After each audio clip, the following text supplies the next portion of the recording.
네, 이 시간에 살펴볼 책은 국가는 왜 실패하는가입니다. 데런 에스머 글루와 제임스 A. 로빈슨이 쓴 책이고요. 원제는 Why Nations Fail이며 2012년 원작이며 이 번역본은 같은 해의 9월에 나왔습니다. 역사는 늘 우발적인 방향으로 전개되지만 잘 살고 못 사는 나라들의 차이는 분명하죠. 바로 포용적인 정치와 경제 제도 때문이라는 것이 저자의 일관된 주장입니다. 포용적인 정치와 경제 제도 때문이라는 거죠. 발전과 번영에는 반드시 창조적 파괴가 필요하고 개인의 재능에 따른 인센티브가 주어져야 하죠. 지배계층을 위한 수탈적, 착취적 제도는 한 국가를 정체와 빈곤으로 이끌죠. 정치 및 경제제도의 상호작용이 곧 빈부를 결정하는 것입니다. 국가는 왜 실패하는가? 여러 가지를 생각하게 하는 그런 책이었습니다. 본문에는 남북한을 비교하는 내용도 나옵니다. 한국에서의 박정희 시대에는 강력한 중앙집권에 의한 착취적 제도에 이어서 경제는 성장했지만 민주화에 의한 포용적 정치제도가 도입되지 않았으면 오래가지 못했을 것입니다. 일장에서는 미국 애리조나주의 노갈레스시와 더불어 멕시코 소노라주의 노갈레스시 비교가 나옵니다. 노갈레스시가 서로 붙었는데 이제 가운데 장막이 이렇게 있어서 나라가 이렇게 나뉘어진 거죠. 남미에서의 제국주의자들의 야만적인 약탈, 정복, 살인, 학살, 노동 착취, 지속적인 수탈은 남미를 불평등에 이은 낙후된 대륙으로 전락하게 했습니다. 담장 하나 사이로 가계 수입이 멕시코 쪽은 3분의 1 수준밖에 안 된 것을 보면 얼마나 수탈적인 그런 정치가 이루어졌는지, 정치와 경제가 이루어졌는지 알 수가 있습니다. 낙후된 대륙에서는 지속적인 권력 투쟁과 내전이나 쿠데타가 빈번하게 일어나는 게 또 수순이었습니다. 식민지 사회 조직이나 제도적 관계는 끈질기게 남았다는 사실이 더 안타깝게 느껴집니다. 남미에서 말이죠. 가난한 나라는 국민들의 무지나 문화적 요인 때문이 아니라 권력자들의 빈곤 주장 때문입니다. 소위 기득권자들의 사익 추구로 그렇게 된 것이죠. 지리적 위치나 농업 생산성 차이는 불평등의 본질이 아닙니다. 산업기술 및 생산 기반의 불공정한 분배 때문에 세계는 부의 불평등이 일어나죠. 제레드 다이아몬드의 환경과 자원 차이의 불평등 기원 주장은 한계가 분명합니다. 네, 여기서 제레드 다이아몬드의 총균세 그 저서를 약간 비판하는 부분이겠죠. 문화적 요인, 종교, 믿음, 가치, 윤리 따위도 마찬가지입니다. 국민이나 통치자 등이 부의 방법을 몰랐다는 무지 가설은 극히 일부만 맞는 설명입니다. 포용적 정치제도는 다원적 정치제도와 더불어 중앙집권체제가 맞물려야 합니다. 그 반대의 착취적 경제제도와 정치제도는 소수 계층만의 막대한 부를 선사하며 정체와 빈곤을 지속하게 하여 국가를 실패하게 만들죠. 박정희 시대의 한국이나 지금의 중국을 보면 착취적 제도 하에서도 강력한 중앙집권 하에서 엘리트층의 입지가 확고할 때 경제 성장은 가능하다는 것을 알 수 있게 합니다. 그런데 여기서 한 가지 의문이 드는 게 바로 중국이죠. 서구에서 이처럼 이 책에서도 주장하는 것처럼 그 일당제이기 때문에 중국이 이렇게 계속 부의 성장은 계속 나라의 발전은 이루어지지 않을 것이다라고 이렇게 예상하는 서구의 시각이 대부분입니다. 이 책 역시 마찬가지죠. 과연 중국의 발전은 언제까지 할 것이며 언제 멈출 수 있을 것인가? 많은 학자들, 경제학자들이나 정치학자들이 주시하는 바입니다. 14세기 유럽을 덮친 흑사병으로 인해 노동력 급감으로 봉건 질서가 흔들렸죠. 서유럽 노동자는 자유로워지고 동유럽은 영주 지배력이 강화되면서 그런 작은 차이가 큰 결과를 낳게 되었습니다. 세계 최초의 포용적 정치제도는 영국의 명예혁명입니다. 1688년에 시작되었죠. 프랑스 혁명 또한 프랑스가 잉글랜드에 가까워지는 계기가 되었음은 뭐 말할 것도 없습니다.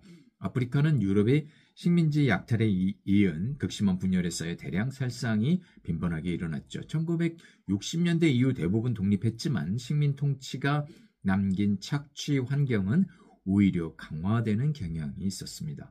착취적 제도 하의 성장은 창조적 파괴를 이끌지 못하여 기술 진보가 제한되는 탓에 성장은 결국 단명하게 되죠. 20세기 초반 스탈린 정권의 중공업 발전에 의한 경제 성장은 1970년에 멈추고 말았죠. 착취적 제도 하에서의 제한적인 번영은 소수 엘리트 손에 결실이 주어지기 때문에 지속이 불가능하며 내부 분쟁과 불안이 필수적으로 따르면서 사회 혼란이 이루어집니다. 810년에 독립한 베네치아는 포용적 경제 정치 체제 하에서 번영했지만 14세기 초에 착취적 제도로 돌아서는 바람에 발전이 끝났고 오늘날에는 경제대국에서 거의 박물관 수준으로 전락했죠. 로마 역시 베네치아와 비슷한 길을 걸었습니다. 서로마는 착취적 정치 경제 제도와 내전으로 476년에 멸망하고 말았죠. 노예 및 농노 제도는 창조적 파괴와 혁신을 이끌지 못합니다. 명예혁명으로 포용적 정치제도를 마련한 영국은 포용적 경제제도로 산업혁명까지 이루어냈죠. 절대왕정이 무너지며 의회 정치 발달의 기초를 마련하면서 정부 능력이나 사회재산권이 강화되어 산업혁명의 발판까지 만들었습니다. 역사적 우월성과 광범위한 연합세력에 의해 다원주의와 포용적 제도가 태동한 것이죠. 사하라 이남의 여러 지역에서는 중앙집권 정부의 부재나 미약한 중앙집권화 때문에 발달이 가로막혔습니다. 에스파냐, 러시아, 명나라와 청나라, 오스만 제국, 에티오피아 등도 경제 발전이 정치체제를 흔들 것이라는 우려 때문에 봉건 질서와 왕권이 강화되었습니다. 산업화가 불가능한 조건인 셈이었죠. 유럽의 식민지 정책은 착취적 제도를 강요하였기 때문에 식민지는 저개발이 지속되었고 신기술 같은 수혜를 입지 못했죠. 아프리카를 흔든 노예제도는 제국주의자들이 물러간 이후에도 20세기 중반까지 남아 있었습니다.